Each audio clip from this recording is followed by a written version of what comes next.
kita mulai pembelajaran hari pertama ya, minggu pertama untuk mata kuliah kejahatan ekonomi. Ya.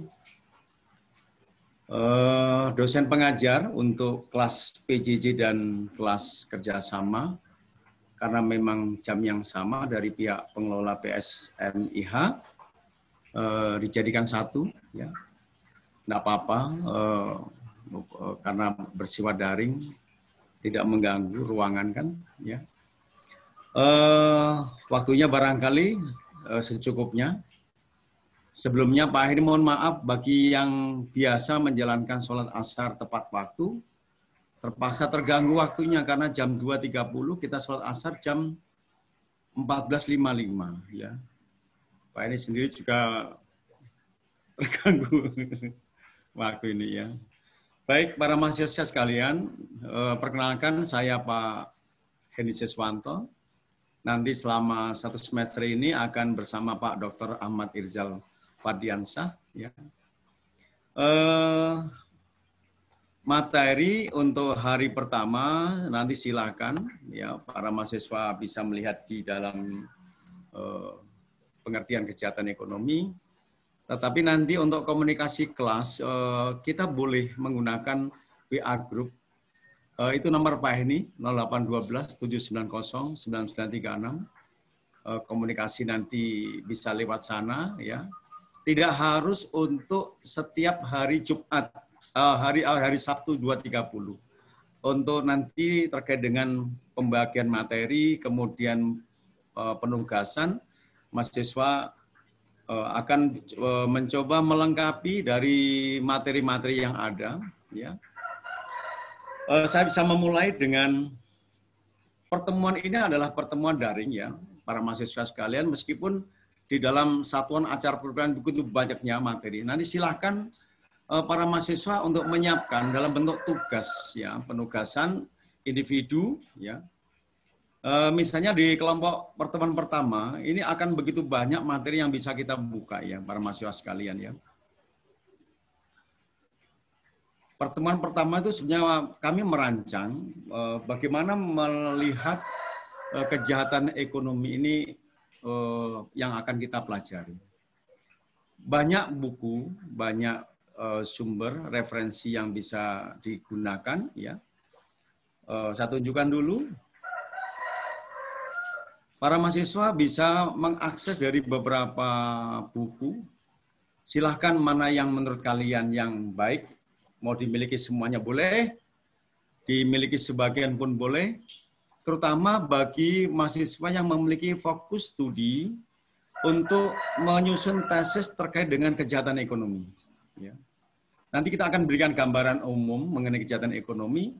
Begitu menariknya kejahatan ini karena kejahatan ini berada di lingkup tidak hanya di hukum pidana, tetapi juga di hukum administrasi, hukum perdata, dan hukum pidana itu sendiri.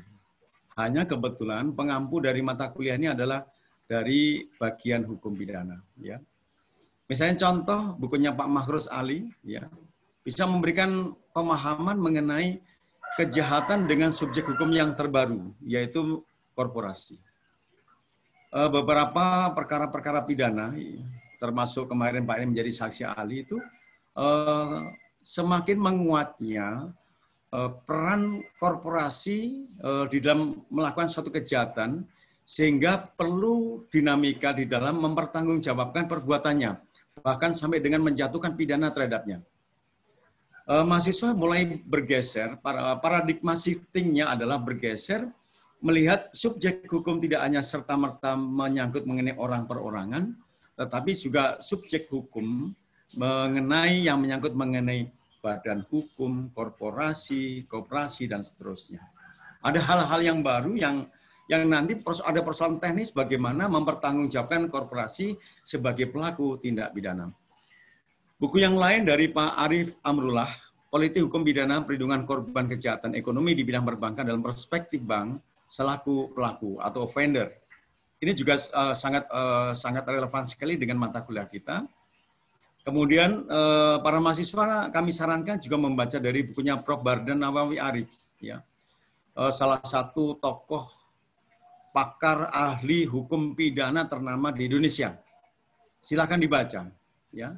Karena pandangan-pandangan beliau sangat fleksibel, ya, sangat legalistik itu untuk memberikan pencerahan kepada mahasiswa. Kemudian dari Pak Satyo Arinanto dan Ibu Nino Trianti, ya, menulis dalam buku besar Memahami Hukum dari Konstruksi sampai Implementasi. Kemudian ada 3 buku dari Prof. Romli yang sangat dominan di dalam pembelajaran kejahatan ekonomi, yaitu mengenai judulnya Globalisasi Kejahatan Bisnis, Hukum Kejahatan Bisnis Teori dan Praktik di Era Globalisasi, dan Pengantar Hukum Kejahatan Bisnis edisi ketiga. Para mahasiswa yang berminat untuk menyusun tesis dengan kejahatan ekonomi, saya harapkan ada dominasi di dalam pembacaan literatur, terutama mengenai bukunya dari Prof. Romli. Ini sangat bagus. Mohon maaf, terutama para jaksa, para advokat yang barangkali belum saya kenal siapa mahasiswa saya, harus lebih banyak belajar mengenai aspek-aspek yang ditulis oleh Prof. Romli itu sendiri. Kemudian jangan lupa secara reguler dari Pak Amdi Hamzah, ya. Pak Amdi Hamzah ini bukunya mengenai kejahatan di bidang ekonomi, ya. Kemudian Pak Harmadi mengenai kejahatan pencucian uang terkait dengan modus-modus pencucian uang di Indonesia. Salah satu kejahatan ekonomi itu menyangkut dalam lingkup TPPU, tindak pidana pencucian uang. Nanti akan berbicara yang lain juga gitu, ya. Kemudian dari Bapak Dr. Rufinus, ya, Hot Maulana Hutahuruf. Ini bukunya sangat bagus, ya. Pak ini juga nanti bisa saya tunjukkan beberapa buku yang relevan, ya. Nanti seperti yang dari Prof. Romli, para mahasiswa nanti bisa memiliki buku-buku yang sangat relevan. Nanti ada foto-fotonya yang bisa saya tunjukkan. Globalisasi kejahatan bisnis, kemudian ada pengantar hukum kejahatan bisnis. Sangat relevan sekali. Dialokasikan uangnya sedikit untuk membeli buku. Jangan hanya untuk jajan kuliner, tetapi juga ini saya berhadapan dengan Pak Patar Daniel ini. Ya, ada beberapa buku ini Pak Amdi Hamzah. Ini yang sangat bagus sekali. Biasanya para praktisi hukum, para jaksa, para hakim, para polisi, dan advokat sangat kental dengan buku ini. Kemudian untuk penstudi S2, untuk yang menulis mengenai kejahatan ekonomi, ada bukunya dari Prof. Supanto dari UNS, ya. Kita lanjutkan, para mahasiswa. Kemudian berikutnya bukunya dari Dr. Eti Ucu Kusmahatmaja. Ini mengenai hukum korporasi, penegakan hukum terhadap pelaku economic crimes dan perlindungan abuse of power-nya. Ini buku yang luar biasa, ya. Dia mengkombinasikan antara pemahaman teoritik dengan pemahaman praktik, ya. Kemudian Prof. Muladi dan Mbak Diah Sulistiani RS, itu putri beliau, menulis mengenai berpecatan dekade perjuangan turut mengawal. Ini memberikan warna di dalam perkuliahan ini. Demikian pula bukunya Prof. Muladi, Demokratisasi Hak Asasi Manusia dan Reformasi di Indonesia, memberikan warna mengenai kejahatan ekonomi. Kemudian ada buku dari Pak Mulyana, ya, Pak Asep Mulyana, ya. Silakan nanti dibaca mengenai pendekatan ekonomi dalam penegakan hukum terhadap kejahatan korporasi. Ada aspek yang ditekankan di dalam pendekatan juridis normatif, yaitu aspek pendekatan ekonomi. Menghitung untung ruginya melakukan penanganan suatu perkara, pemidaan suatu perkara. Jadi biaya anggaran negara yang sangat terbatas itu bagaimana dimaksimalkan untuk melakukan suatu tindakan penanggulangan kejahatan. Nah, inilah begitu pentingnya kita berhitung cost and benefit mengenai penanggulangan atau penanganan kejahatan itu sendiri. Kemudian dari Pak Dwija Priyatno, Bunga Rampe, Pembaharuan Hukum Pidana Indonesia. Kemudian beliau juga menulis lagi kebijakan formulasi sistem pertanggungjawaban pidana korporasi dalam peraturan perundang-undangan khusus di luar KUHP di Indonesia. Kemudian dari Edi Setiadi mengenai hukum pidana ekonomi. Kemudian dari Pak Adi Sulistiono, hukum ekonomi sebagai panglima. Kemudian Pak Adi juga menulis tentang reformasi hukum ekonomi Indonesia. Dan terakhir, yang tadi saya tunjukkan, yaitu dari Pak Dr. Supanto. Ini bukunya kecil tetapi sangat luar biasa isinya karena ada kaitan dengan yang namanya kebijakan hukum pidana. Saya tidak tahu apakah mata kuliah kejahatan ekonomi itu masuk minat di dalam hukum pidana ataukah mahasiswa di luar minat hukum pidana turut mengambil mengenai perkuliahan kejahatan ekonomi. Para mahasiswa sekalian,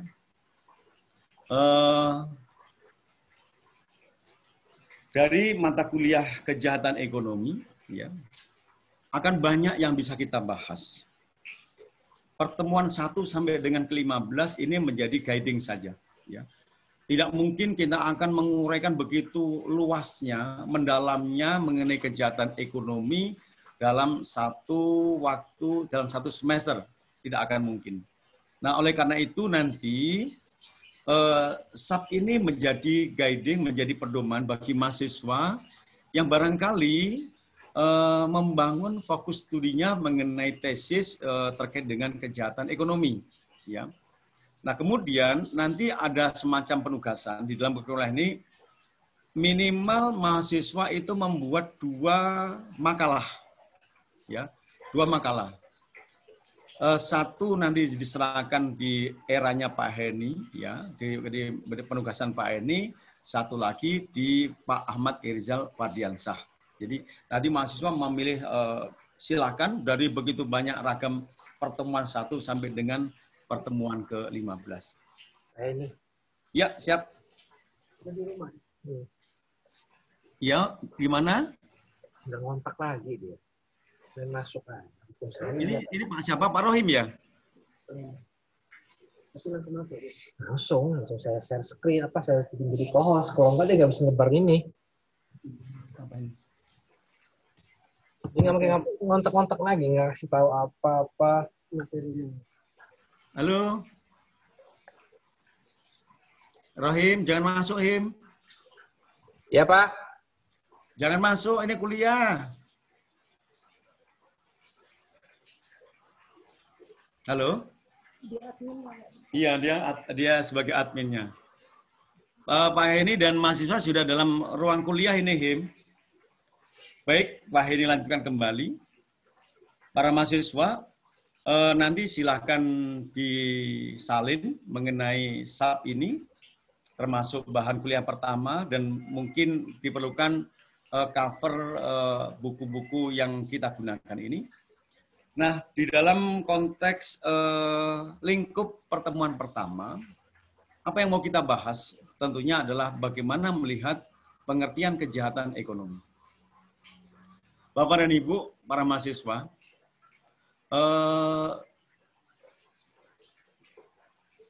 kami berdua, saya dengan Pak Irzal, pada waktu diminta untuk mengampu mata kuliah ini, ya, terutama di semester ini, itu melihat SAP yang lama tidak relevan dengan kajian kita.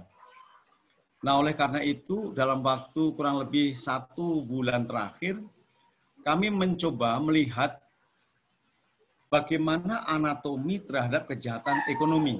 Ya. Kami kumpulkan banyak buku, kita nanti kumpulkan banyak jurnal-jurnal internasional, jurnal nasional.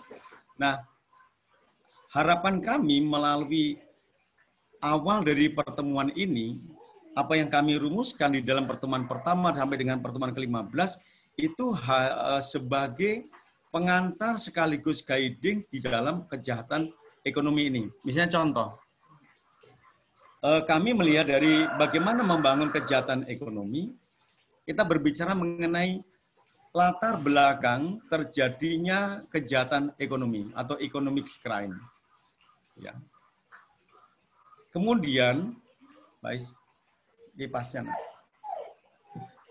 Yang keduanya mengenai masalah pokok kejahatan ekonomi dan korbannya. Ini buku yang nanti bisa Dr. Ucu. Silakan nanti kalau ada mahasiswa yang tertarik menyusun makalah ini, bahan utamanya nanti ada di sini. saya sudah ada berikan salah satu petunjuknya adalah di situ ada siapa yang menulis dari buku yang kita perlukan tadi.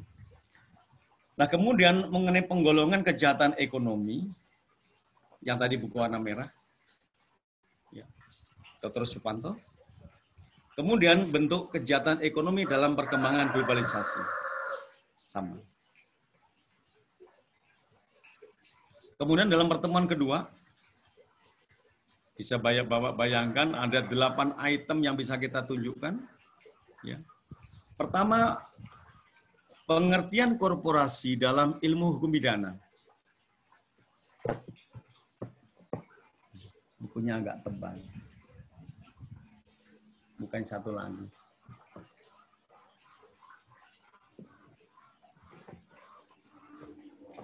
Oke, mungkin di meja sebelah. Kemudian berikutnya, kejahatan ekonomi yang dilakukan oleh korporasi mengakibatkan korban abuse of power. Kejahatan ekonomi yang dilakukan oleh korporasi dalam proses peradilan pidana. Kemudian bagaimana melihat penegakan hukum pidana terhadap korporasi yang melakukan kejahatan ekonomi. Penanggulangan kejahatan ekonomi dan kejahatan profesi dalam mengantisipasi era globalisasi dan seterusnya. Ya, bukan nanti mahasiswa. Bukan. Nah, saya ingin melihat apa bentuk dari sebagai pengantar dari kejahatan ini. Bapak sekalian, ada hal yang ingin kita buka di dalam kejahatan ekonomi adalah apa itu pengertian kejahatan ekonomi. 2 kata ataupun ditambahkan misalnya mata kuliah hukum dan kejahatan ekonomi. Ini merupakan kata inti di dalam rumusan kejahatan ekonomi itu maknanya sama dengan kejahatan ekonomi, kejahatan di bidang ekonomi. Pemahamannya terkait dengan kejahatan di bidang ekonomi ini sangat luas sekali. Hal-hal yang menyangkut segala kegiatan di bidang ekonomi. Artinya, kejahatan ini sangatlah luas. Ya. Bentangannya dari sejak ilmu hukum pidana ekonomi, bahkan sampai dengan penegakan hukum pidana ekonomi. Para mahasiswa, ya, sebagai pengantar, nanti kembali lagi mempelajari mengenai hukum pidana itu sendiri. Sebagai mengingatkan kepada Bapak dan Ibu sekalian, apa itu hukum pidana? Misalnya kita ambil dari pengertian Edmund Mesger, aturan hukum yang meningkatkan kepada suatu perbuatan yang memenuhi syarat-syarat tertentu suatu akibat pidana.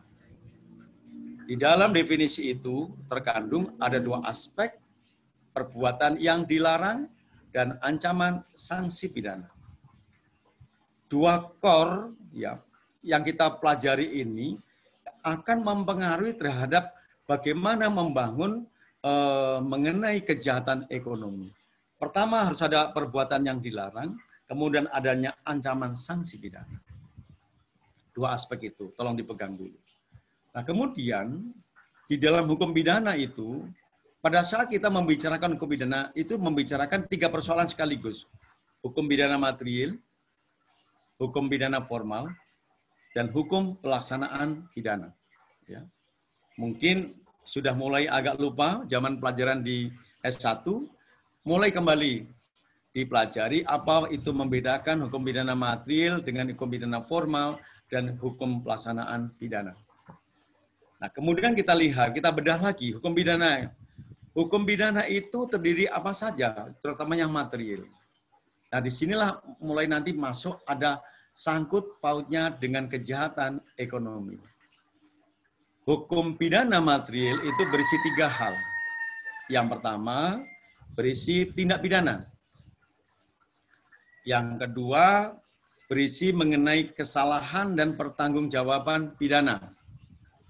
Yang ketiga mengenai apa, Pak Patar? Pak Patar. Yang ketiga mengenai apa? Yang satu mengenai tindak pidana, yang kedua mengenai kesalahan dan pertanggungjawaban pidana, yang ketiga mengenai ayo Pak Patar. Pak Patar sudah mulai ngantuk, makanya makan biskuit dia. Apa Pak Patar? Apa aja? Siapa yang lihat? Bill, apa Bill? Yang ketiga Bill. Asas hukum pidana, Pak. Hah? Asas hukum pidana, Pak. Enggak, Mbak Nanda apa Mbak Nanda? Pertanggungjawaban pidana, Pak. Kan udah disebutkan yang pertama tindak pidana, yang keduanya mengenai kesalahan atau pertanggungjawaban.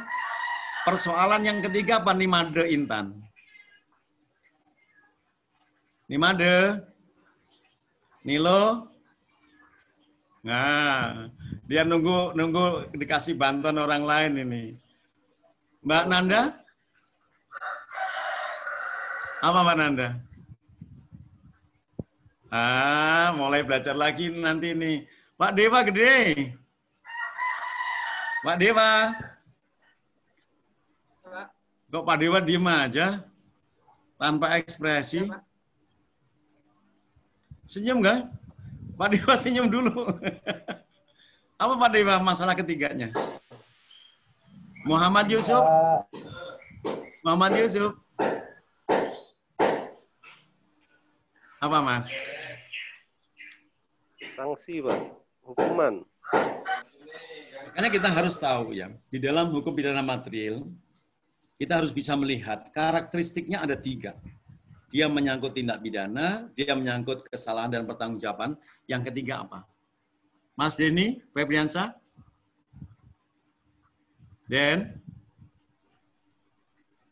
Apa Den? Belum Den, apa itu?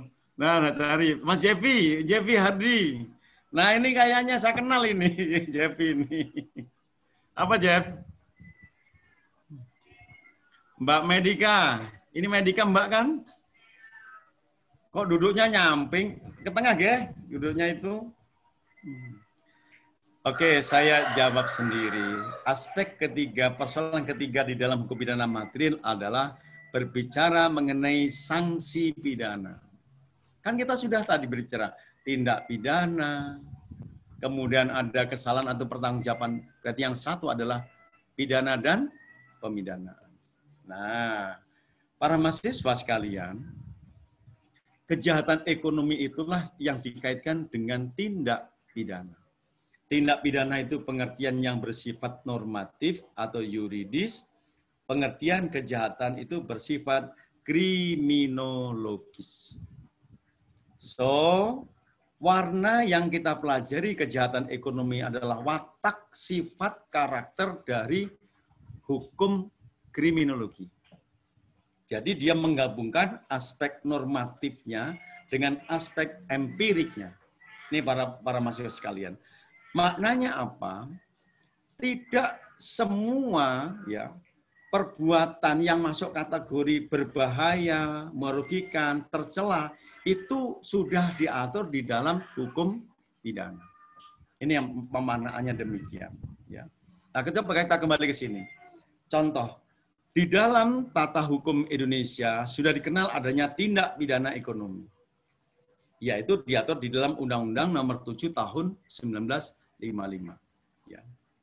Ada pandangan termasuk dari Prof. Mula di Prof. Bada bahwa hukum ini sudah waktunya ditinggalkan. Karena apa? Tidak bisa menampung perubahan mengenai kejahatan ekonomi itu sendiri. Makanya dikatakan oleh Prof. Bada, undang-undang ini dimaknai sebagai kejahatan di bidang ekonomi dalam arti yang sempit. Jadi kalau para mahasiswa masih mengupas mengenai tindak pidana ekonomi berbasis ini berarti hanya menyangkut hal-hal yang diatur di dalam undang-undang tersebut. Banyak yang di luar itu sudah diatur oleh undang-undang yang lain. Nah, itu. Nah, ini dimaknai sebagai kejahatan di bidang ekonomi dalam maknanya yang luas. Ya, bisa dipahami di sini ya para mahasiswa sekalian, bagaimana memaknai kejahatan ekonomi dalam arti sempit dan kejahatan ekonomi dalam arti yang luas. Oke, bisa dipahami dulu. Kalau yang sempit itu adalah tindak pidana ekonomi yang diatur dalam Undang-Undang Nomor 7 Tahun 55. Sementara di luar undang-undang itu semakin banyak bermunculan dari tahun 55 sampai dengan tahun 2020.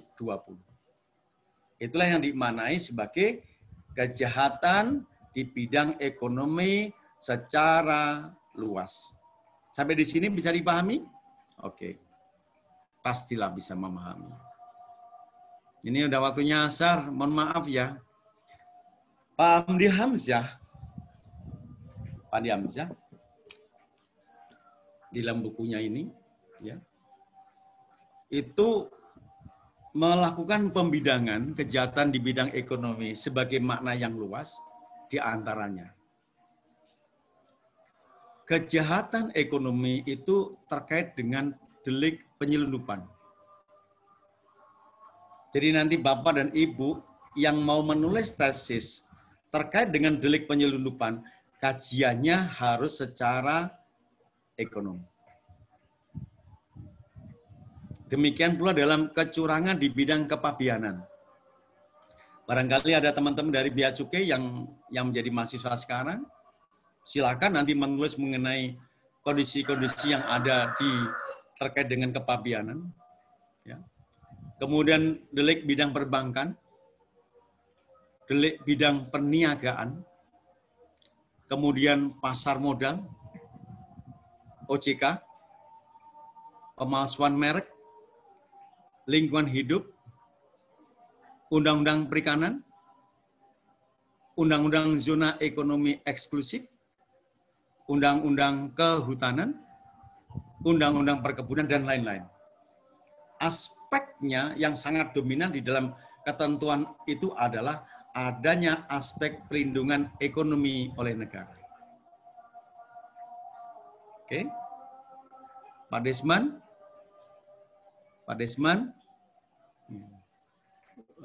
udah mulai mengantuk. Mbak Mevi, Tama, Cindy, saya mohon maaf, saya mungkin masih ingat atau mungkin lupa. Kalau yang lupa ya saya mohon maaf ya. Nah, seiring para mahasiswa sekalian, seiring berkembangnya teknologi informasi yang merubah dunia, ya, bersamaan dengan perubahan transportasi, komunikasi, telekomunikasi, ya, itu merubah kita. Itu mendorong semakin, terutama yang teknologi informasi, semakin mendorong peningkatan penggunaan aplikasi internet di dalam dunia bisnis. Sekaligus mendorong terjadinya percepatan globalisasi yang ada di dunia, khususnya terkait dengan perdagangan.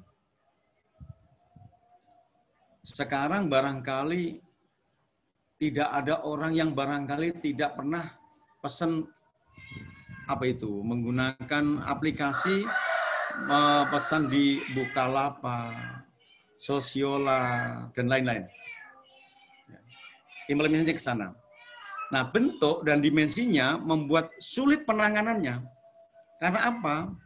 Aparat kita, hukum kita, ya, sarana prasarananya kita, kondisi masyarakat belum siap untuk mengindos mengenai penanganan apabila kejahatan ekonomi itu terjadi. Kejahatan di bidang ekonomi ada yang sangat dipengaruhi oleh perkembangan teknologi informasi. Misalnya disebutkan di International Drug Trade, perdagangan obat internasional. Para mahasiswa harus memahami di dunia ini ada 3 kejahatan yang berbasis perdagangan yang saling menggantikan posisi dalam posisi 1, 2, dan 3. Apa itu? Pertama adalah perdagangan narkotika, keduanya perdagangan orang, Kemudian ketiganya, perdagangan senjata. Ya. Kalian terganggu dengan suara azan?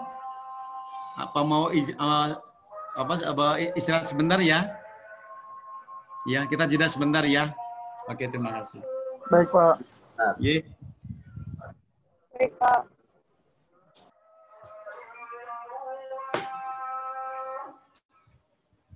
Nggak apa-apa, saya mau lihat apa.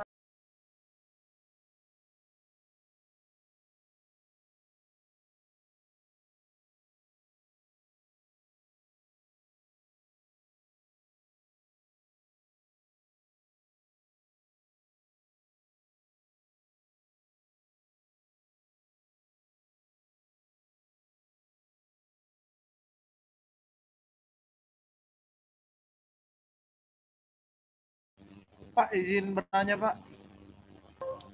Sebentar, ada azan. Lagi istirahat. Istirahat break dulu. Iya. Kabar, Gebil. Kabur dia. Apa nah?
Oke.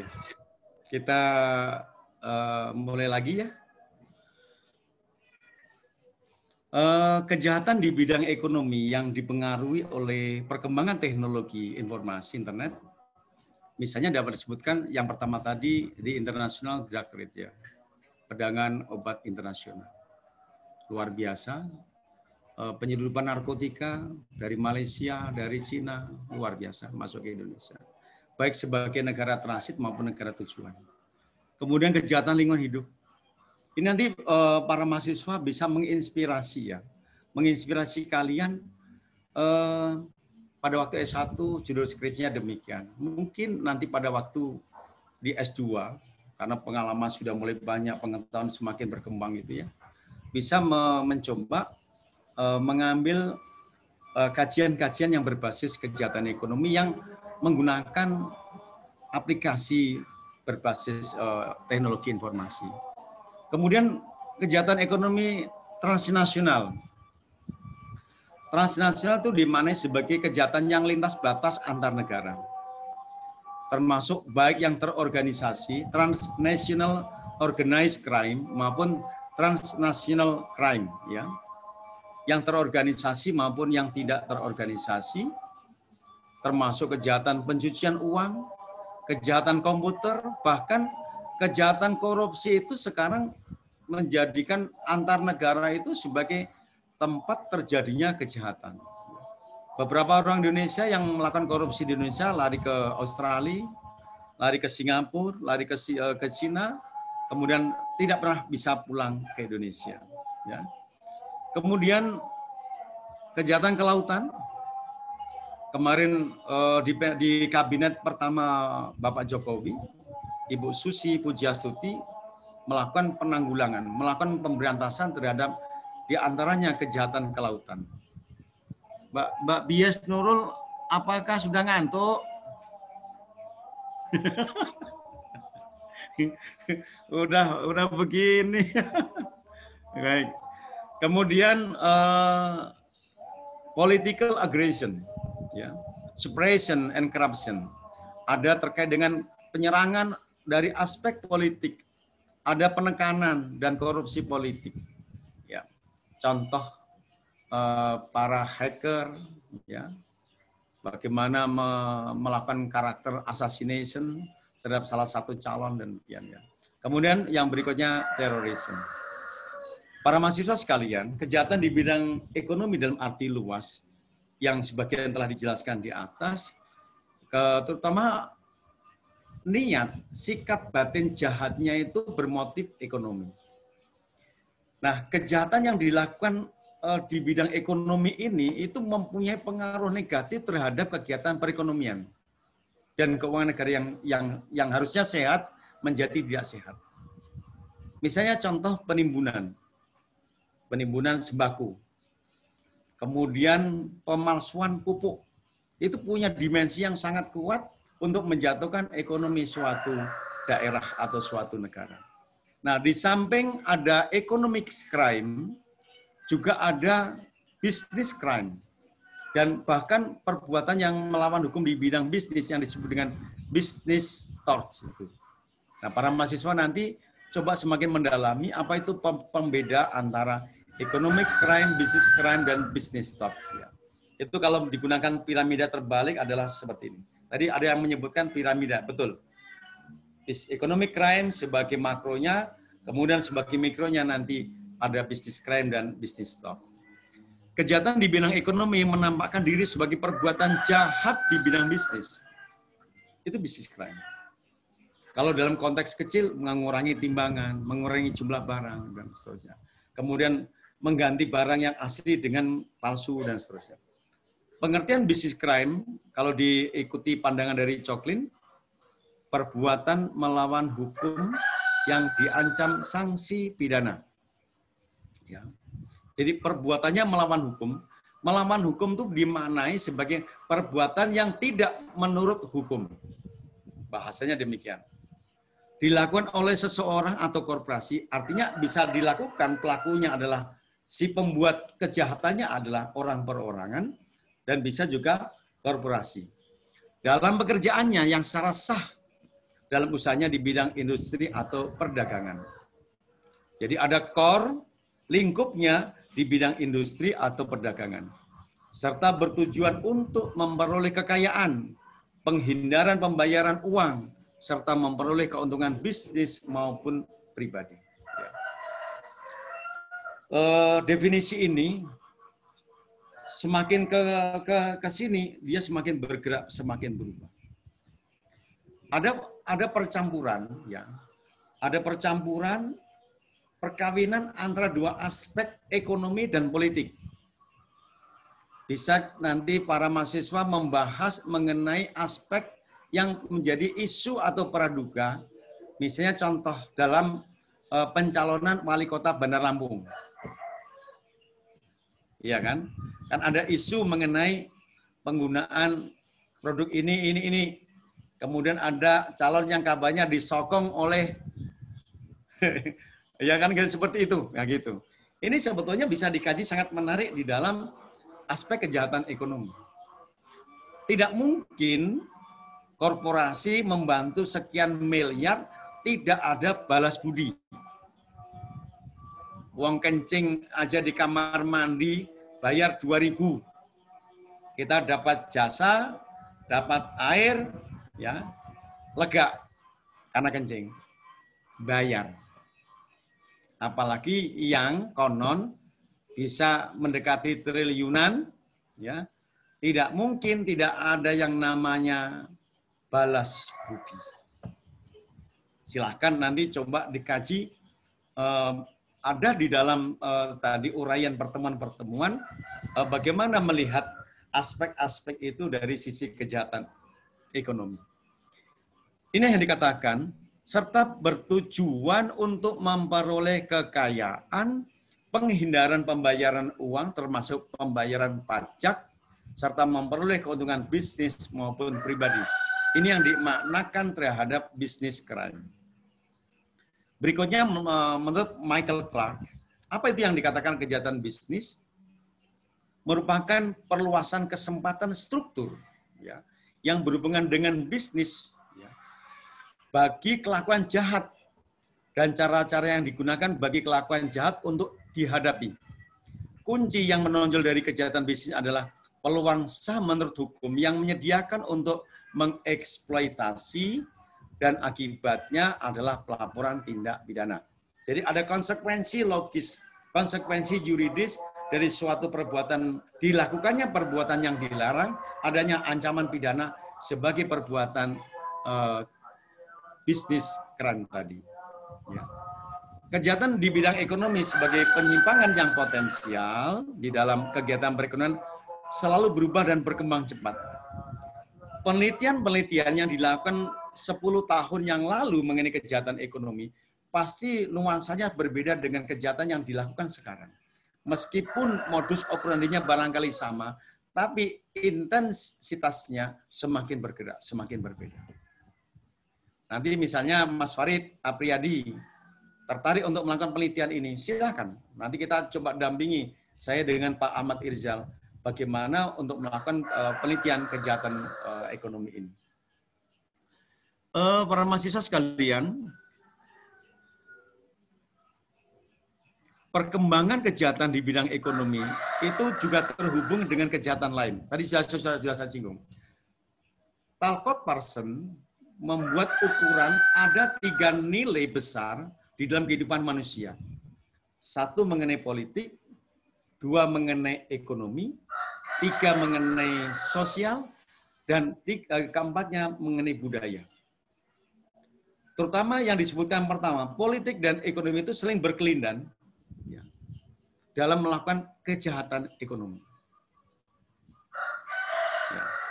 Contoh isu, ini barangkali isu. Silakan dibuktikan. Marahnya calon pasangan independen. Ya. Ini Bandar Lampung. Yang mohon maaf yang bukan warga Bandar Lampung belajar dengan kasus-kasus politik lokal gitu. Pasangan ini bersama timnya cukup geram. Saya tidak mau menggunakan istilah marah. Beliau sangat geram.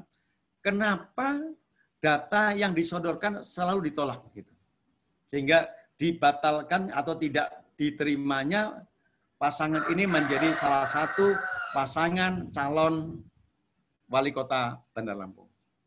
Bisa kan dipahami kan ya itu? Produkannya macam-macam, ya gitu ya. Ini unik di dalam kajian kejahatan ekonomi. Karena ternyata kejahatan ekonomi itu bersinggungan, beririsan antara aspek sosial, aspek hukum, aspek politik, dan aspek ekonomi. Ya. Jadi background, latar belakang untuk mengkaji mengenai isu itu adalah adanya kombinasi aspek. Bahasa yang sering dipakai adalah terjadinya konstruksi di dalam melakukan kejahatan itu tidak hanya diwarnai satu nilai saja, aspek ekonomi, tapi seringkali juga diimbangi dengan atau diisi dengan aspek-aspek yang lain. Ya. Kasusnya yang pencalonan ini sebetulnya sangat dekat dengan kasus nilai sosial dan nilai budaya. Ya untungnya beliau bisa menahan diri, tidak mendorong adanya aspek sosial budaya di dalam penanganan persoalan itu. Dia hanya fokus kepada aspek hukum. Nah ini nanti para mahasiswa akan bisa mengkaji, oh begitu pentingnya untuk mempelajari mengenai kejahatan ekonomi.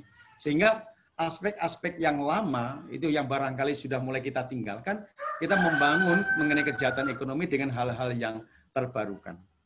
Para mahasiswa sekalian, adanya hubungan yang timbal balik di antara para pelaku ekonomi. Bahkan pelaku politik pun masuk. Pelaku hukum pun masuk. Misalnya contoh, seringkali kita mencurigai ada hubungan apa antara kelompok ini dengan hakim. Misalnya dalam konteks persidangan perkara korupsi. Betul tidak praduga masyarakat yang mengatakan peradilan ini tidak murni hanya mengedepankan aspek hukum, tapi juga menarik aspek ekonomi, menarik aspek politik, menarik aspek sosial, menarik aspek budaya untuk dalam pergulatan di pengadilan. Kan gitu. Bekerjanya hukum itu kita bisa lihat bagaimana bekerjanya hukum di pengadilan. Supaya para mahasiswa, apalagi yang bekerja di bidang penuntutan, merasa kadang-kadang. Advokat merasa, hakim pun merasa. Ada sesuatu yang kadang-kadang warnanya itu tidak lagi hitam dan putih. Bahkan kadang-kadang unik isunya di masyarakat. Polisi berteman dengan, pelaku kejahatan. Padahal hakikatnya pelaku dan negara serta masyarakat itu berhadapan dengan pelaku kejahatan. Kenapa ada transaksional di dalam proses penegakan hukum? Sehingga penegakan hukum menjadi lemah, penegakan hukum menjadi gagal, ya, mewujudkan yang berorientasi terhadap keadilan, kebenaran, itu menjadi sirna, menjadi tidak ada. Ya. Pak Ristian Akbar masih melek, yang masih cerah ini ya. Baik, kita lihat berikutnya. Ibu Profesor Sri Rejeki Hartono menjelaskan bagaimana menyangkut pengaturan itu. Ya. Pertama dia menyinggung mengenai usaha-usaha pembangunan ekonomi dalam pengertian peningkatan kehidupan ekonomi nasional secara makro. Kemudian dia juga menyinggung bagaimana usaha-usaha pembagian hasil pembangunan ekonomi secara merata. Ada satu dimensi besar, ya, semakin ditinggalkannya nilai-nilai ideal di dalam persoalan perekonomian bangsa. Kemudian Prof. Sudarto menyebut sebagai hukum perekonomian. Mohon maaf ya, Pak, ini di belakang ini malah ayamnya pada mendekat ke saya, malah pada berkokok semuanya, diusir nggak mau. Ngerti bosnya ada di sini, malah pada mendekat, kucing mendekat, semuanya mendekat. Waduh, kacau ini. Berarti besok minggu depan pindah ruangan ini lagi. Prof. Sudarto menyebut, tolong sini, disuruh pergi aja ayamnya. Ayamnya malahan pada ngalem. Prof. Sudarto menyebut sebagai hukum perekonomian yang terwujud dalam berbagai perundang-undangan. Ada satu dimensi yang perlu ditangkap di sini adalah hukum perekonomian itu bukan hukum pidana. Ya, udah diusir ayamnya. Kalau mau motong ayam ke sini aja. Pak ini punya jagung 17 biji. Kalau saya motong anaknya nggak mau makan. Ya, ditekankan di sini, hukum perekonomian itu bukan hukum pidana. Dia adalah hukum yang bersifat hukum administrasi, yang dalam bergerak atau bekerjanya diatur oleh negara. Nah, dimensi ini, coba cek pada saat Presiden Joko Widodo mengarahkan bahwa pengadaan barang jasa yang tidak mengarah kepada korupsi, aparat penegak hukum tidak boleh masuk. Ini unik. Karena apa? Beliau memahami mengenai yang namanya konstelasi hukum itu sendiri. Pengadaan barang dan jasa adalah hukum administrasi. Tidak perlu harus masuk hukum pidana, kecuali ada unsur-unsur tidak pidana yang terjadi di dalamnya. Para mahasiswa ini yang ingin Pak tekankan ya.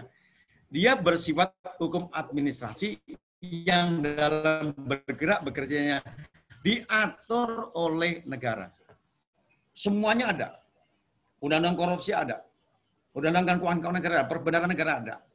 Tapi persoalan mengenai PSBB terhadap COVID-19, Presiden meminta agar apa? Aparatnya tidak takut untuk melakukan pengadaan barang jasa untuk kebutuhan 19. Ya. Oke, nanti silakan nanti ini. Dengan demikian, apabila penegakannya dengan sistem sanksi hukum administrasi, akan tetapi tidak sedikit, nah yang terjadi di masyarakat adalah seperti ini. Akan tetapi tidak sedikit penegakan hukum perekonomian justru menggunakan sistem sanksi hukum pidana. Ini yang tadi Pak Nika katakan tadi. Apa itu sistem sanksi hukum pidana? Dia masih memasukkan aspek tindak pidana, memasukkan aspek unsur kesalahan untuk mempertanggungjawabkan secara pidana, dan adanya penjatuhan pidana serta pemidanaan. Oke.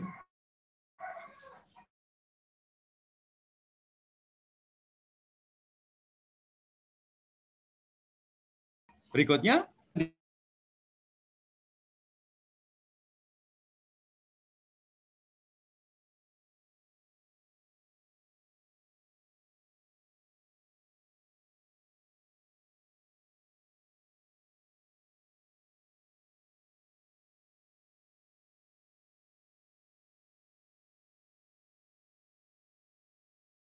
Iya, sinyal Pak Heni kayaknya nih.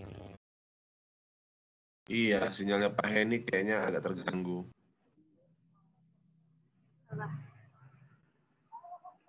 Akhirnya diusir sih. Parah lu, Bang. Ya, loh, oh, udah nggak ada lagi Pak Heninya. Menghilang, Bang. Udah dulu lah. Lanjut, Bill, lanjut. Lanjut, Bang Billy. Nanya dulu, Bang.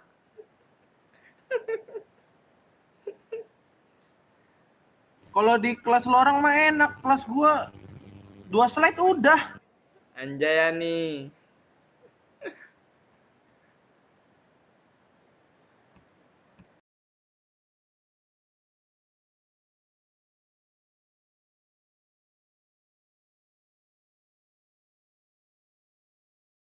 tahu-tahu hilang.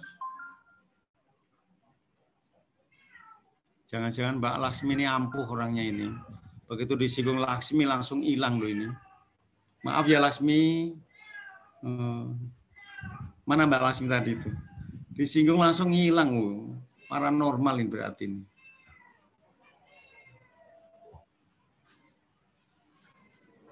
Enggak. Adalah hilang.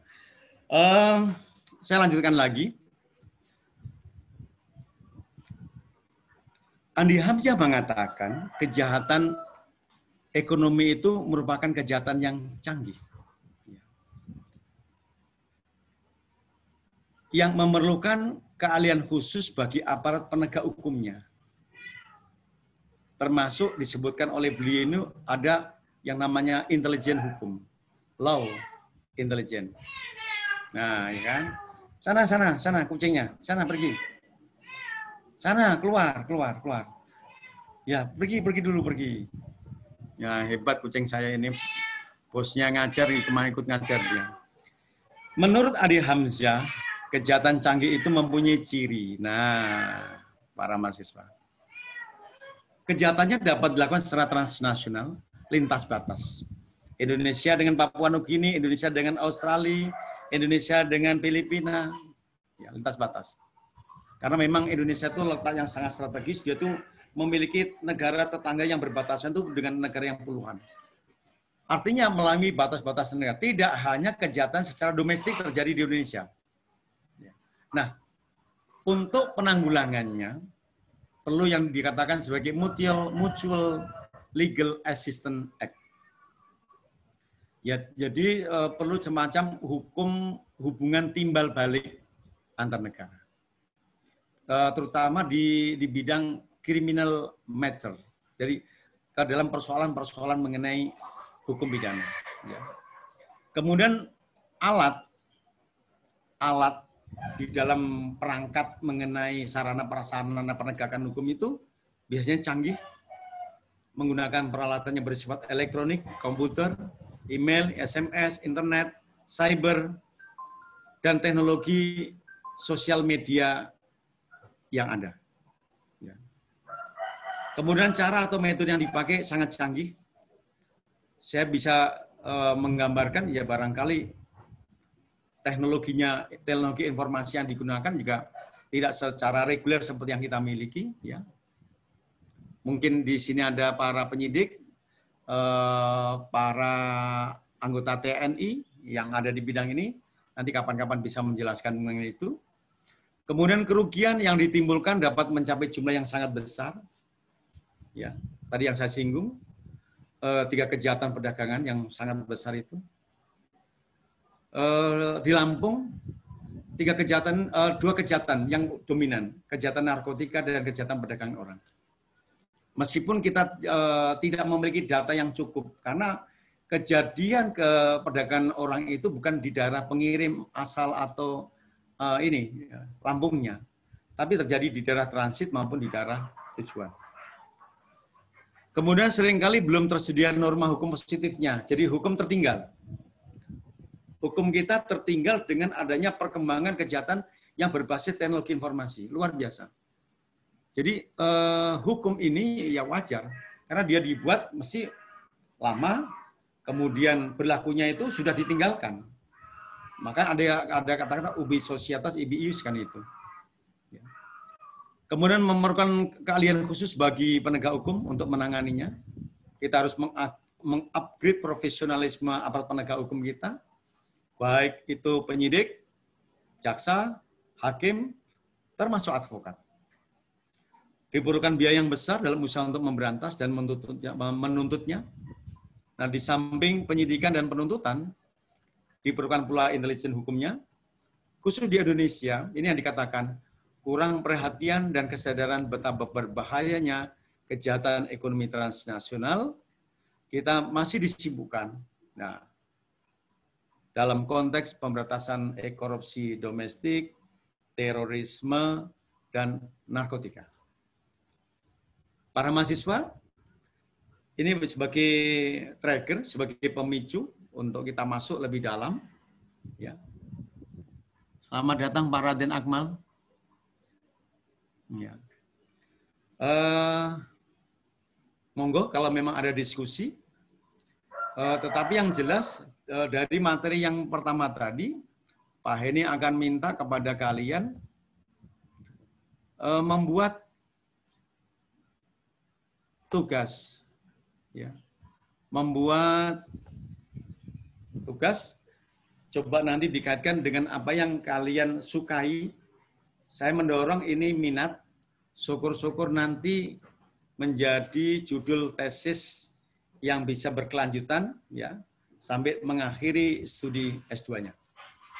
Saya kira demikian para mahasiswa untuk penyampaian materi. Apakah ada diskusi dari mahasiswa? Tadi si Bill sudah hadir belum?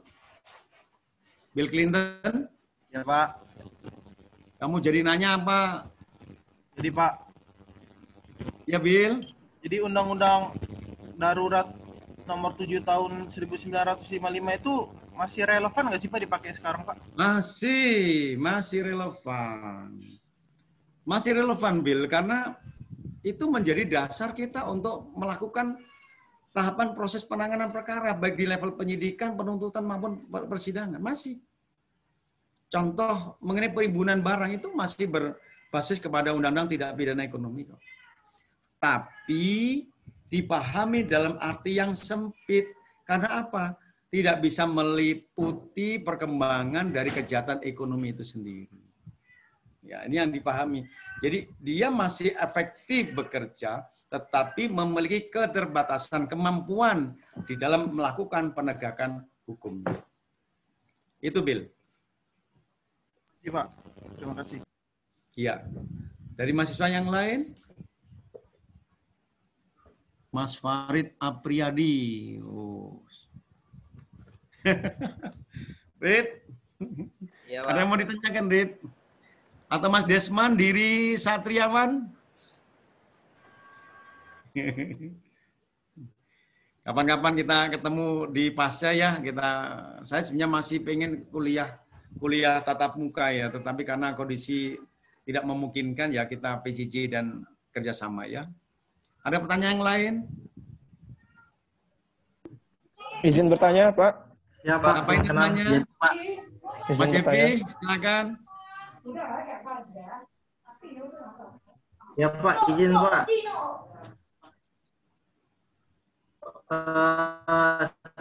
Sekedar meminta tanggapan dari Bapak. Masalah misalnya Suaranya nggak jelas. Audiomu dimatiin aja, Vi. Terhadap korbannya Pak. Kayak Nggak robot Bang lengkap. suaranya. Nah, Farid, bagus itu, Farid. Halo. Enggak, Jeffy, diulang.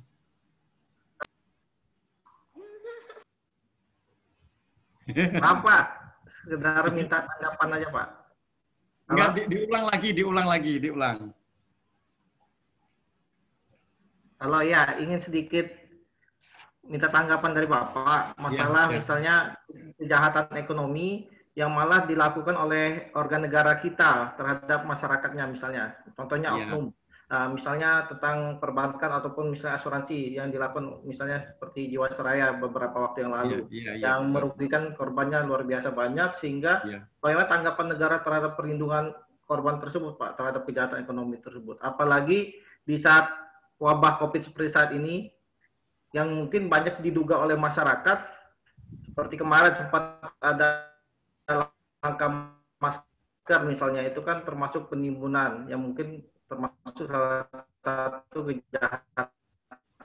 Iya. Suaranya sengopi. Baik, pemahamannya begini. Nah, jangan sampai itu dilakukan oleh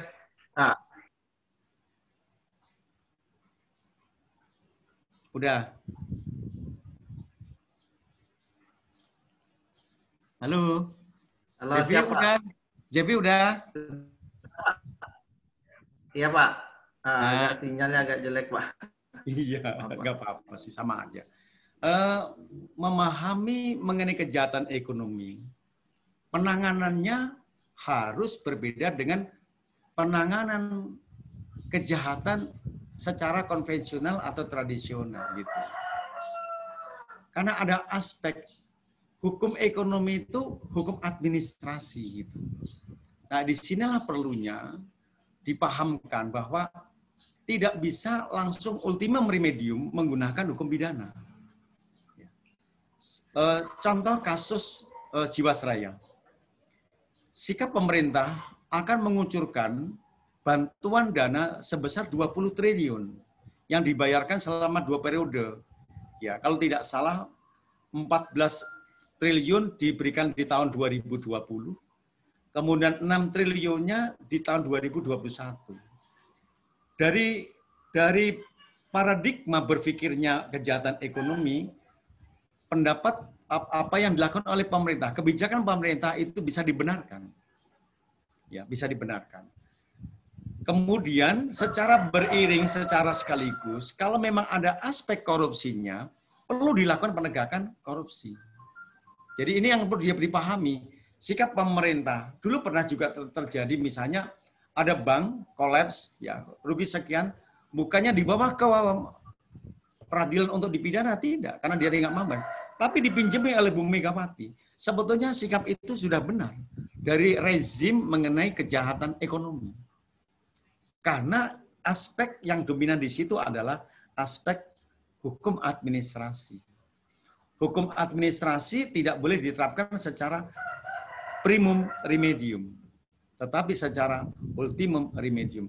Diberi kesempatannya kepada hukum di luar hukum pidana untuk bekerja lebih dahulu. Hukum administrasi, hukum keperdataannya. Kalau memang dua hukum itu tidak mampu bekerja, baru digunakanlah yang namanya hukum pidana. Ini yang perlu dipahami ya. Tetapi kan kadang-kadang di dalam penegakan hukum itu sendiri langsung laporan ditindaki karena kemudian karena dilihatnya ada aspek hukum pidana.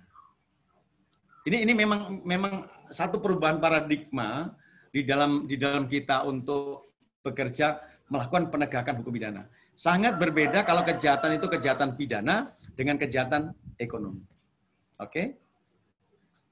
Mungkin tidak memuaskan karena hasrat kita adalah selalu ingin memidana. Oh itu korupsi, hantam dulu. Kasih itu. Enggak apa-apa. Nah, itulah namanya kita bekerja kan ada kalanya yang pengen berhasrat lebih cepat, tetapi ada yang berpikir, loh ini aspeknya kan aspek kejahatan ekonomi. Mestinya dikedepankan aspek hukum administrasi. Tapi kan seringkali kan respon masyarakat kan mengatakan polisi ini bekerja lambat. Padahal lambatnya itu polisi sudah benar. Contoh, pelaku orang perorangan dengan pelaku korporasi seringkali pasti lambat dalam penanganan kasus korporasi. Ada dimensi-dimensi yang memungkinkan perlambatan penanganan perkara karena ada karakteristik yang ada di dalam kejahatan itu sendiri. Oke? Jeffy? Jeffy bilang. Ya gitu Jeffy ya. Kemudian dalam, maaf Pak, izin Pak, dalam menilai... Masih Jeffy? Ya, izin Pak. Bagaimana sikap Bapak kalau misalnya sekarang kan gampang sekali korporasi yang melakukan kejahatan ekonomi selalu gampang meminta untuk dikenakan perusahaan yang pilot gitu Pak. Nah, sehingga mungkin dapat dibantu oleh pemerintah. Sedangkan menurut kami itu kan sudah merugikan korban, kemudian malah merugikan negara juga akhirnya untuk dikatakan perusahaan itu pilot gitu Pak. Terima kasih Pak. Bagaimana cara? Iya. Jawaban Pak ini mengenai dimensinya sama. Pemerintah harus tahu membedakan ini kejahatan pidana ataukah kejahatan ekonomi. Kalau kejahatan ekonomi, mekanisme yang di belakang adalah tadi yang Pak ini sampaikan.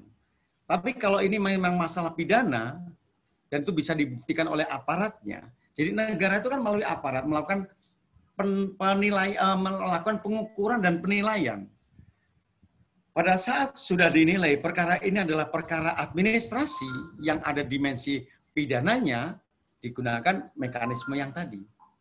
Tapi kalau perkara ini memang perkara pidana, pemerintah tidak boleh ragu-ragu melalui aparat penegak hukumnya. Harus dijalankan penegakan hukum pidananya. Harus tegas itu.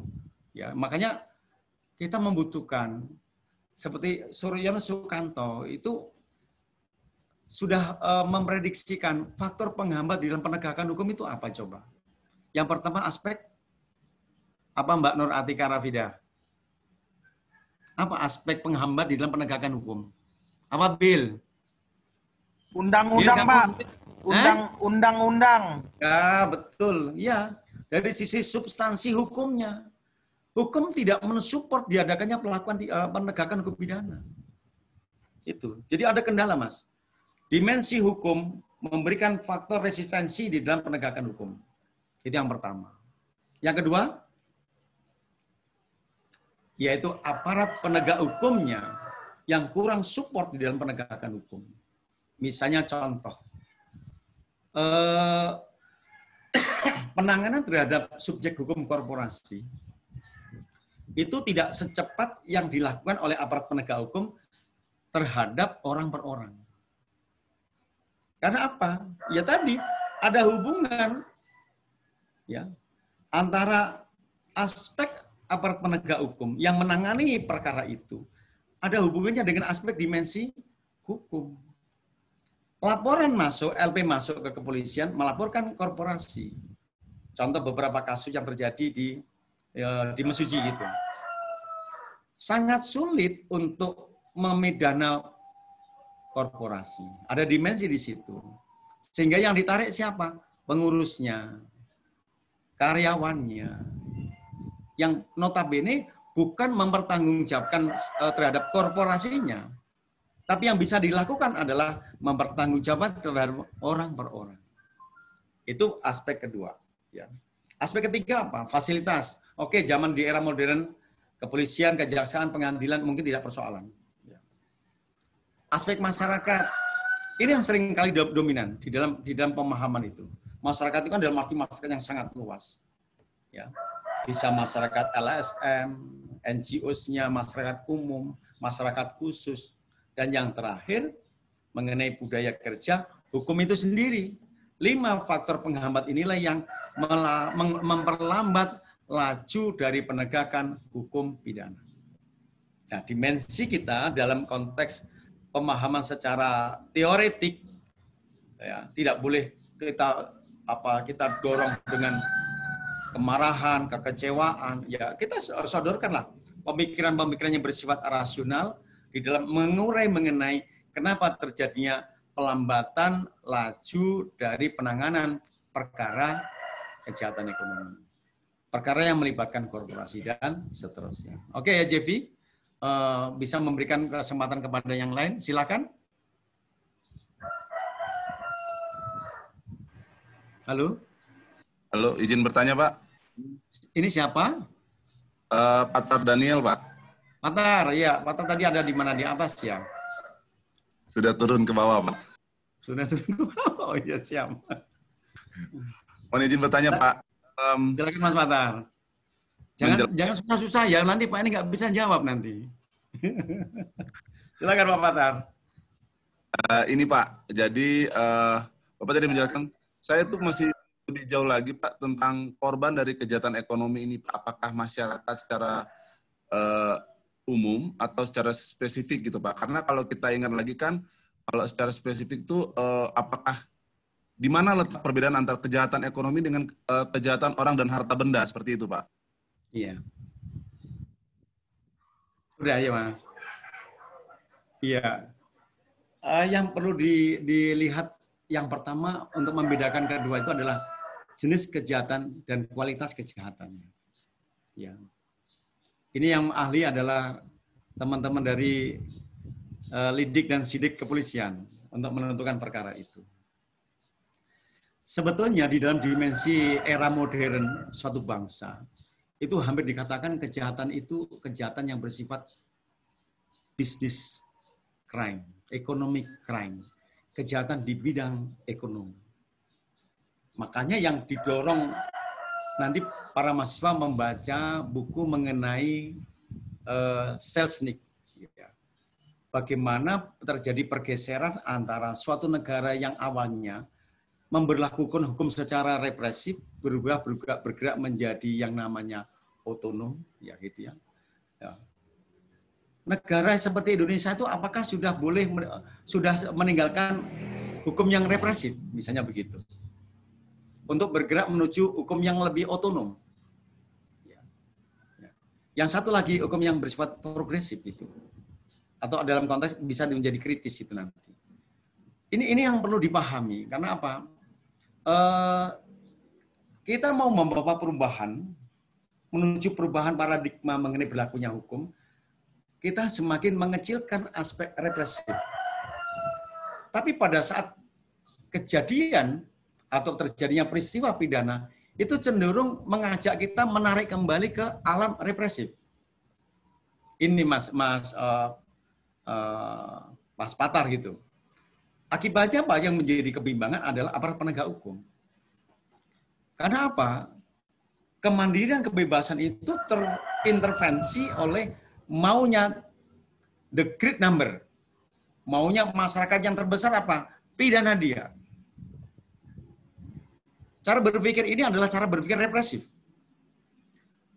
Sebagai contoh, apakah dengan pemidanaan yang bersifat represif, artinya dengan penggunaan pidana penjara, bahkan pidana mati, itu efektif tidak? Bahkan dalam pemahaman yang lain, itu bermanfaat atau tidak? Memberi kemanfaatan kepada bangsa ini atau tidak dengan adanya pemidanaan itu. Misalnya contoh. Yang melakukan korupsi itu adalah Profesor Rahardi Ramlan, misalnya begitu. Oke, dia melakukan korupsi terbukti. Kemudian dia dipidana. Dia nggak bisa berbuat selain, kalau zaman dulu dia menjadi guru besar di UI, bahkan sekolah di PBB, bahkan di New York dia diundang. Kemudian dia dipidana penjara. Kita tahu karakteristiknya pidana penjara adalah mengambil kebebasan atau kemerdekaan seseorang. Kan gitu. Di sini yang makanya di S2 mahasiswa sudah mulai berpikir menggunakan teori hukum. Tidak seperti pada saat kita mengajar di S1 yang dia menggunakan hukum itu sebagai alat. Ya. Makanya dikatakan oleh Prof. Sacipto, hukum itu sebagai alat ataukah sebagai perekayasa masyarakat. Di level S2, sebaiknya hukum itu di posisi di social engineering. Hukum itu bagaimana merekayasa masyarakatmu agar bisa patuh, bisa tunduk, dan bisa sadar kepada hukum. Ya. Kalaupun, misalnya dalam Joseph Goldstein, bagaimanakah penegakan hukum dilakukan? Apakah kita menggunakan total enforcement? Ataukah kita kurangi dengan namanya diskresi? Atau lebih awal mungkin area of no enforcement karena tidak diatur dalam undang-undang? Ataukah full enforcement? Ataukah ada kita kurangi diskresi? Bahkan yang kita ambil cuman area enforcement, misalnya begitu. Ya, di dalam gradasi mengenai itu.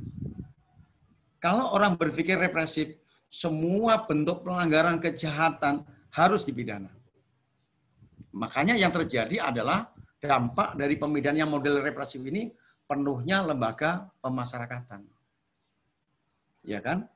Padahal dimensinya ada yang lain. Misalnya contoh, mengurangi mengenai keketatan populasi di penjara, itu mulai dari awal.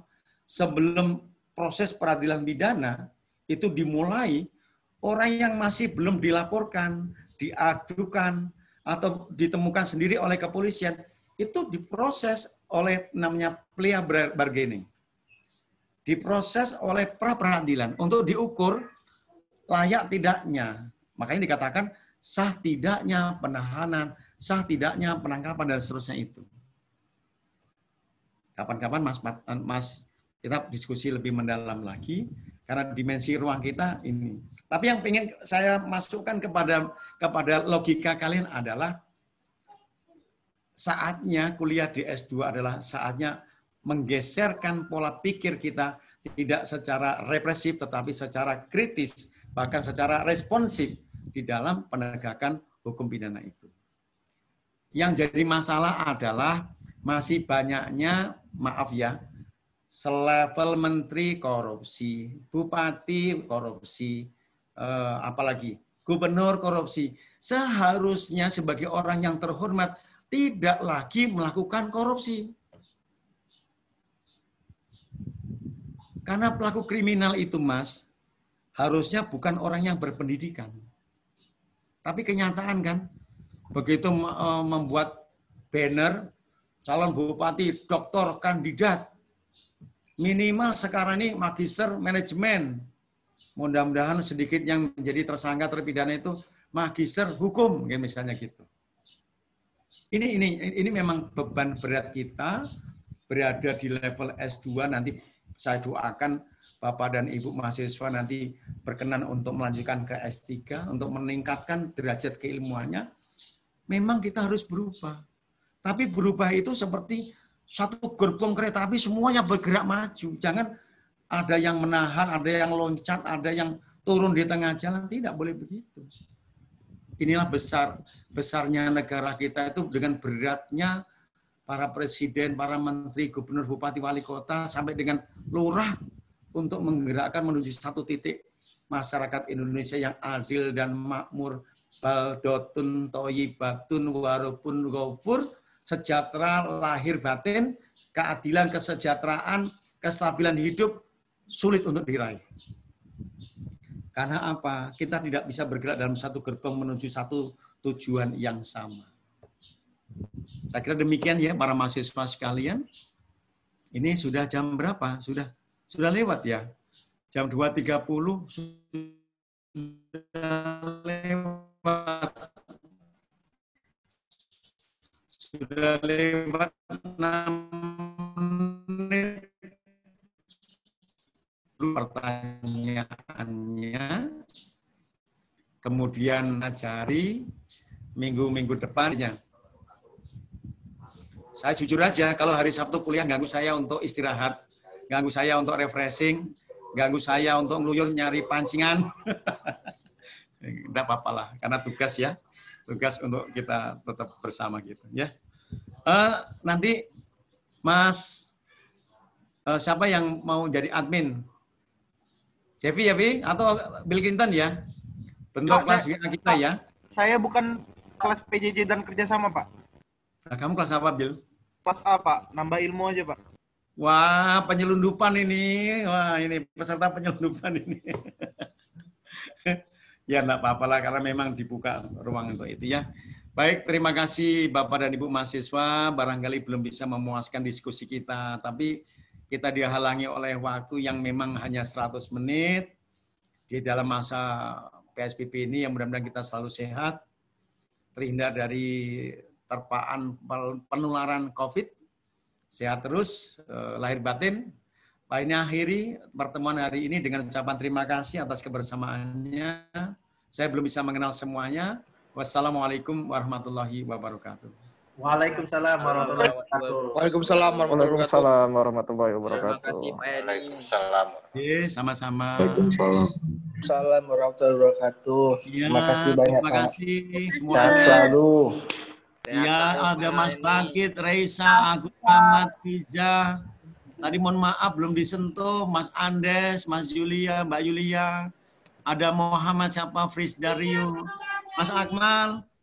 Lama udah nggak ketemu, ya betul. Mas ini, Pater tadi yang ini. Bil, Mas Imam Pratama. Kok gambarnya Pak Jokowi? Wah, membuat orang takut di sini. Ya, mudah-mudahan lah. Mbak Medika, Nimade mana Nimade? Nimade. Oke, terima kasih semuanya ya. Moga selamat istirahat.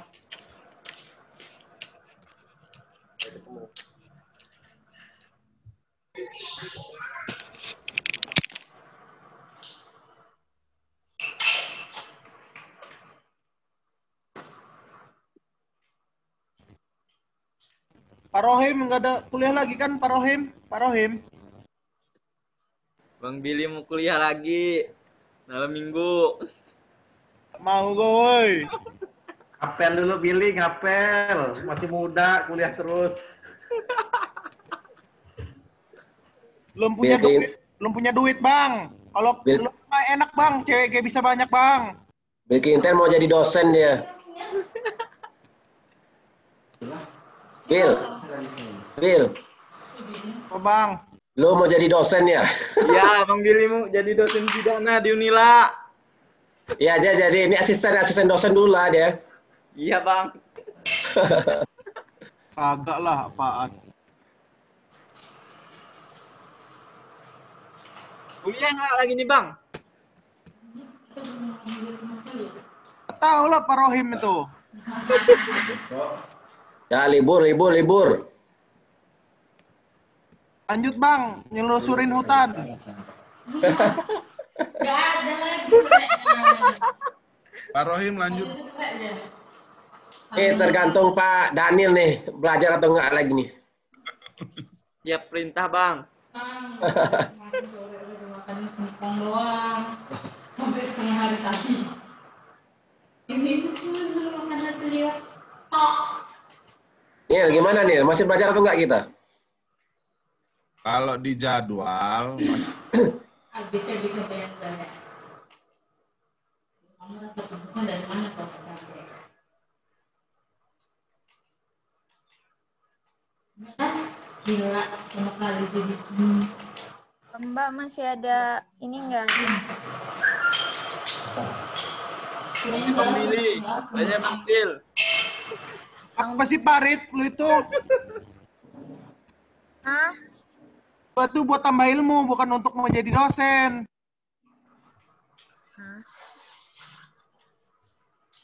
Bang masih ada kuliah gak? masih menunggu.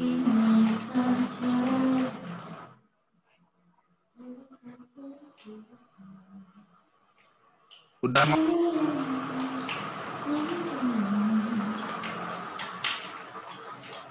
Jadi kopinya Bang Patar. Kapan kita kopi darat ini ya? Biar saling kenal. Iya. Nyalain ya.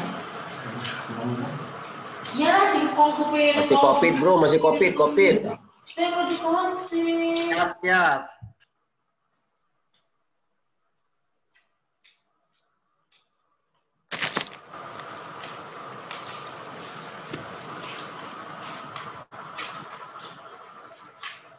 Sekarang TV sih saya nonton TV. Kalau udah kan kamu Zoom-nya? Ya. Udah kan Kak? Udah lagi. Hah? Ya kan? Janjian ya. Nah, dia jangan sana kita kemari.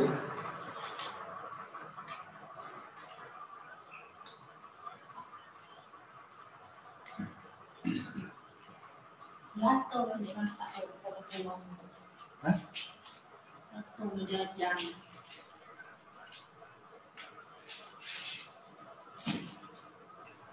Ngobrol aja dulu lah.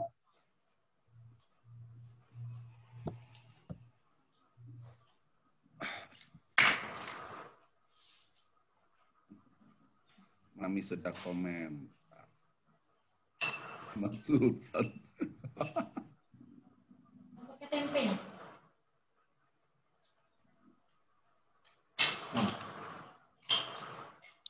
Menanya situ. Yang di kelas berdua ya? Belum. Kan udah itu tandanya sudah. Udah sore lah dari saya belum tidur, terus saya tidur, saya bangun, saya masak, saya beresan. Masih belum selesai kamu.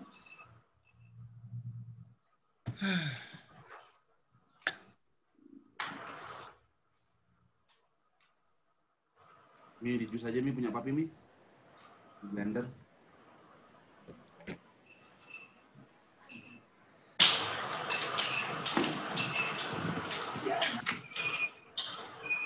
Ayo sumpah. Hah? Enggak tetap dia sama nasi ya. Baru ini kamu makan? Ya.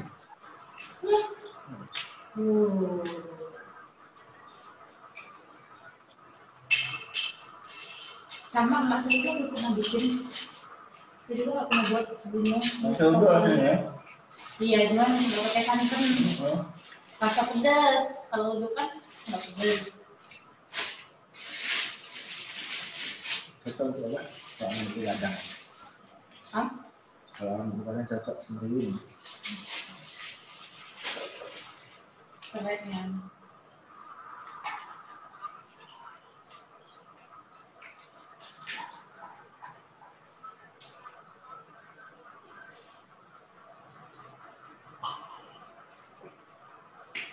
Nih, kok aku yang sedikit sih?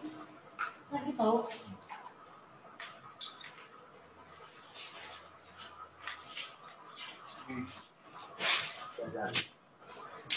Besok, kalau beli sabun cuci buat mesin cuci, ya. Suara.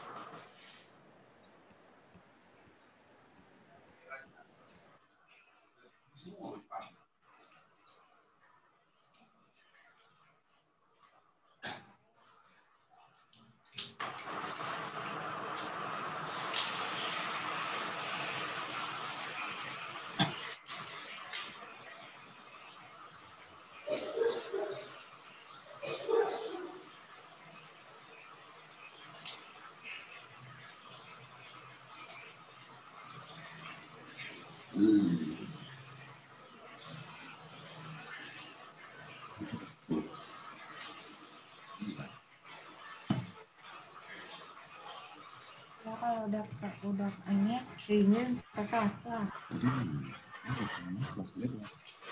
Benar kok ini kelas B. Yang pakai aja.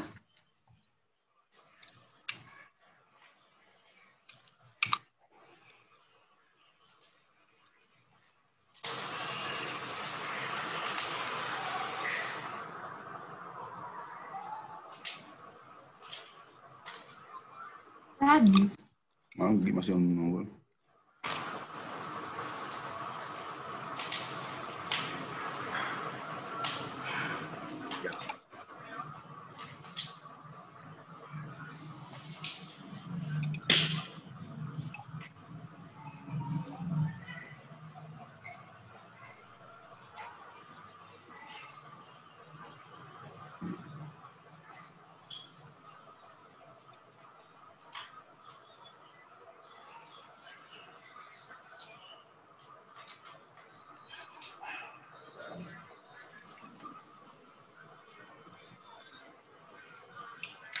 My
love's out alone.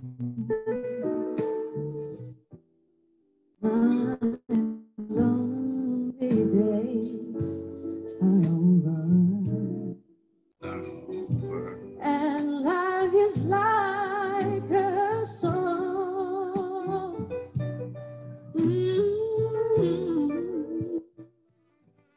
My last skies above are blue.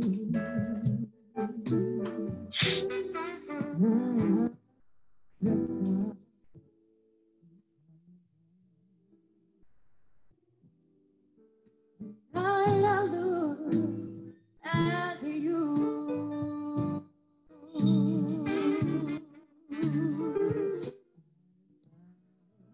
A dream that I speak to, a dream that I can call my own. I found a free to press my cheek to, a thrill that I haven't known.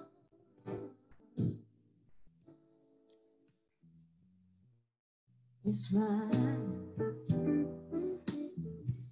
And then the spell was cast, and here we are.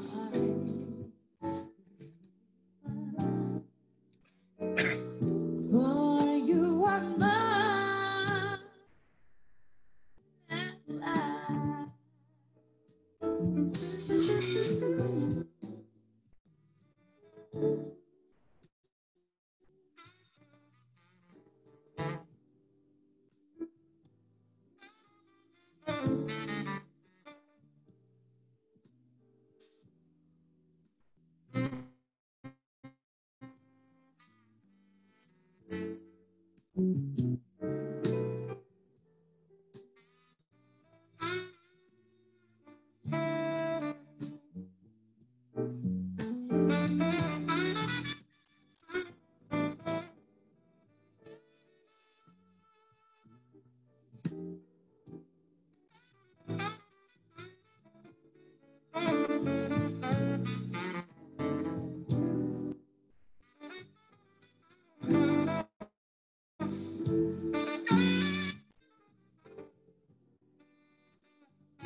That I could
bisa ini lagi deh, Ayu Rika Putri.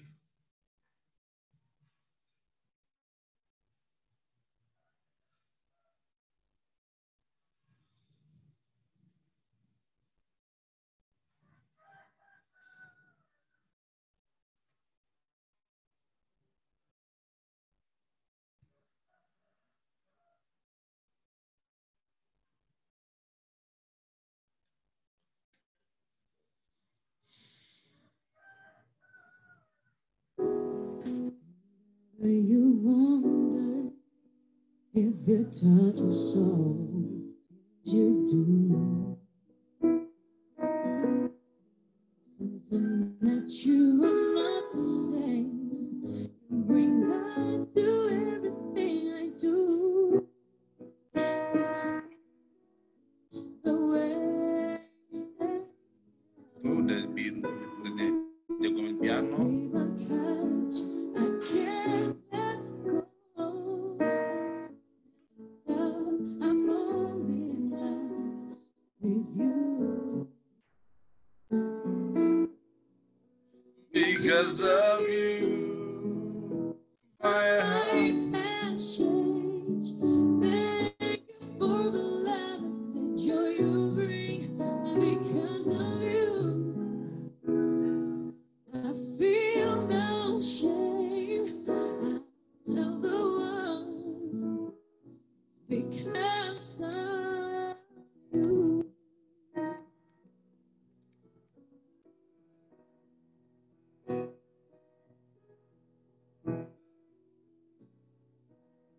Sometimes I get lonely, and all I get.